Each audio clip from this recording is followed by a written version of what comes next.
These charred statues on Chile's tiny, remote Easter island are signs of a growing tension between landowners and conservationists. The island, called Rapa Nui by its indigenous inhabitants, is best known for the centuries-old statues called moai that dot its landscape. The statues measure up to 72 feet and weigh dozens of tons.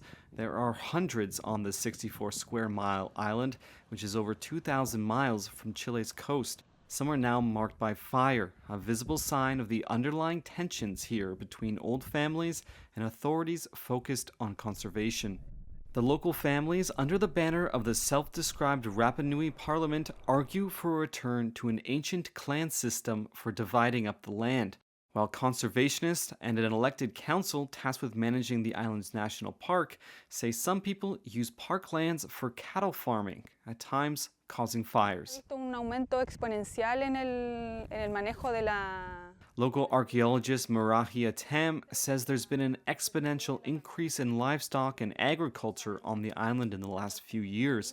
She says some of the increase came from wanting to make life more sustainable during the health crisis when the island was cut off. In October, ranchers burning pasture sparked a wildfire that tore across the island's volcanic crater and damaged several moai.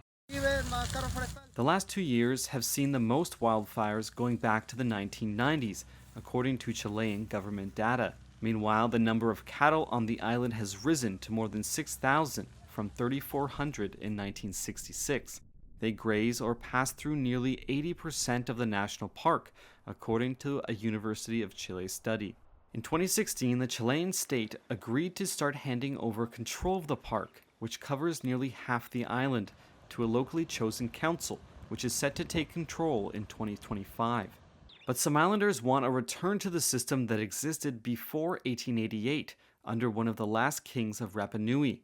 Juan Tucky, a member of the Rapa Nui Parliament who keeps cattle, said every clan owns land that was distributed by the king. He said authorities were notified of the pasture burn in October and failed to prepare. Tucky agrees that certain archaeological sites should be run collectively, but that most of the land should be for the people. Rapa Nui Mayor Patero Edmonds blames the introduction of livestock on the British-Chilean Easter Island Exploitation Company and the state and military for offering cattle to islanders in the 1980s. So what do you call that? Asks Edmonds. Illegal occupation, seizure, usurpation of what? Who allowed this? Who brought the first animal? All this needs to be asked, he said, and the only guilty party here is the state.